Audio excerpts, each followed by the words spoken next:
इन लोगों का स्वागत है।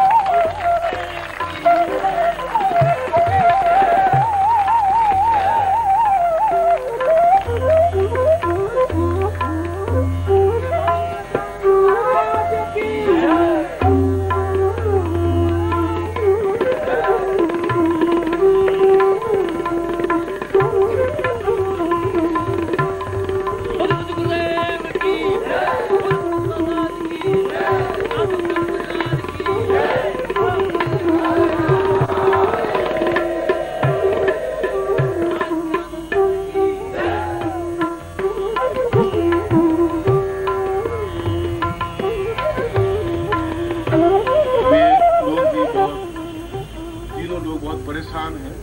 ऐसा उनके चेहरों से लग रहा है। उन्होंने सोचा कि पिताजी का धन का बंटवारा करेंगे तो धन मिलेगा, तो उनके पास है यहाँ देना लेना सारा कुछ है ही नहीं। और लगा करके बिठा दिया कि गुरु जी के पास है, कोई गुरु जी नहीं, गुरु जी वही दे सकता है जो उनके पास है। और मैंने तुम्हें फिर एक बार बताया था कि आप मेरे इनमें कोई अंतर नहीं है। आप ज्यादा बुद्धिमान हैं, ज्यादा श्रेष्ठ हैं, क्योंकि आप स्वयं मेरे पुत्र हैं, इसलिए आप आज मिलते हैं। और वे पत्नी के गर्भ से उत्पन्न है, इसलिए और आत्मा से आप भी अपने आप में नहीं ज्ञान चेतना युक्त हैं, गुरुत्व है,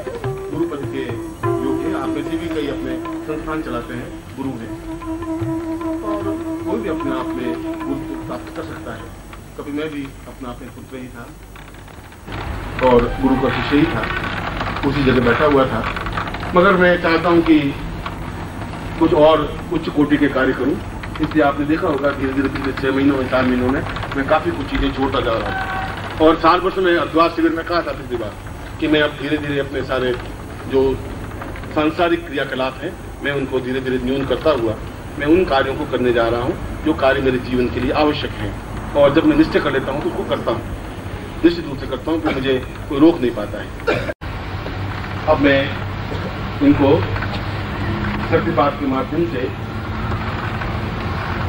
अपने ज्ञान को, अपनी चेतना को, अपने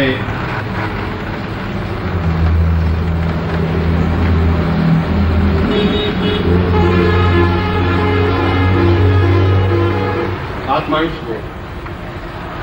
प्रदान कर रहा हूं, जिससे कि वे जीवन में उस पथ पर अग्रसर हों जो पथ जीवन की पूर्णता का है, उस पथ पर अग्रसर हों जो जीवन की श्रेष्ठता का है। और इस शक्तिपात से पहले मैं इन तीनों को स्पष्ट शब्दों में यह बता देना चाहता हूं कि न मैं तुम्हारा पिता हूं, न तुम मेरे पुत्र हो, न मैं तुम्हारा भाई हूं, न बंधु हूं, न सखा हूं, न मित्र हूं। मैं केवल एक ज्योति के रूप में तुम्हारे सामने खड़ा हूं, जिसके प्रकाश में तुम निरंतर अग्रसर हो सको और बिना छल, बिना झूठ, बिना कपट, बिना असत्य, बिना मिथ्या के अपने पूरे जीवन को, अपने पूरे शरीर को, अपने पूरे मन, प्राण और चेतना को मेरे शिष्यों के बीच में तुम विदित कर सको। और जो कुछ मैं तुम्हें प्रदान करूं उसके माध्यम से भी मेरे शिष्यों को पूर्णता दे सको, उनकी सुख सुविधाओं का, उनकी तकलीफों को दूर करने में, उनके जीवन में प्राण चेतना देने में, उनके जीवन की न्यूनताओं को दूर करने में न आप अपने शरीर की चिंता करेंगे और न प्राणों की, न सुख की और न भावनाओं की, न समय की और न दिन की, न रात्रि की। केवल एक ही लक्ष्य तुम्हारा रहना चाहिए, केवल एक ही दिशा निर्धारण रहना चाहिए, एक क्रियाकलाप रहना चाहिए, एक ही बात रहनी चाहिए कि तुम्हें तुम्हारे जीवन का प्रत्येक क्षण इन शिष्यों में व्यतीत करना है, ज्ञान को आगे बढ़ाने में, इस चेतना को आगे बढ़ाने में, और अपने स्वार्थ से अत्यधिक ऊंचे उठ करके निस्वार्थ भाव से इन सबको अपने प्राणांश समझते हुए उनको बराबर गतिशीलता और अत्यंत निम्रता के साथ, अत्यधिक विनम्रता के साथ, अत्यधिक अनुरक्ति के साथ इनके जीवन में आप एक सहयोगी बन सकें, इनको लाभ पहुंचा सकें। इसी भावना को मैं आप में आरोपित करता हुआ आप उस पथ पर अग्रसर हो सकें जो पथ अपने आप में मृत्योर्माम अमृतम गमय की ओर जाता है, अमृत की ओर जाता है, जो पूर्णता की ओर जाता है, जो श्रेष्ठता की ओर जाता है। मैं कई बार और कई समय से ऐसा चिंतन कर ही रहा था कि मैं जो कुछ मुझे चादर दी गई थी, जो कि त्यों अगर दीनी चादरिया, उस वाला खेल की जो कुछ मुझे अपने गुरु ने दिया था, और जो गुरु ने आज्ञा दी थी कि तुम इस संसार में जाकर के उन सब कार्यों को संपन्न करना है जो मैं तुम्हें आज्ञा दे रहा हूं। और मैंने इस पृथ्वी पर आकर के इस आप लोगों के बीच उन समस्त ज्ञान और चेतना को विस्तार देने का प्रयत्न किया है, जिसमें ज्योतिष है, कर्मकांड है, मंत्र तंत्र, योग, दर्शन, मीमांसा, शिक्षा, ग्रंथ, और अपनों से एक ऐसा प्रयत्न किया है जिसके माध्यम से मेरे शिष्य अपने आप में सूर्यवान बन सके, सूर्य की तरह चमक सके, प्रकाशवान बन सके, और एक एक शिष्य हजार हजार शिष्यों को अपने आप में समाहित कर सके, आगे जाकर के गुरु बन सके, सूर्य बन सके, और इस पृथ्वी पर जो अंधकार है उस अंधकार को दूर कर सके। मैंने ऐसा ही आप लोगों के बीच प्रयत्न किया है, और यथासंभव मैं अपने प्रयत्नों में सफल रहा हूं। अब गुरुदेव की आज्ञा से मैं कि दूसरे इन कार्यों को संपन्न करने के लिए मैं यहाँ पर पृष्ठभूमि में रहूं। मैं आपके साथ तो रहूंगा, शरीर से भी, प्राणों से भी, मन से भी, चेतना से भी, और पृष्ठभूमि के साथ। और मैं उन कार्यों को भी संपन्न कर देना चाहता हूं जो उनका आशीर्वाद, उनकी आज्ञा जो मेरे लिए सर्वोपरि है, जिससे कि कोई भी जीवन का क्षेत्र मेरा अधूरा नहीं रहे। इसीलिए मैं आप सभी गोचर और अगोचर, जो दृश्यमान अदृश्यमान शिष्य और शिष्याएं हैं, उनको साक्षीभूत रखते हुए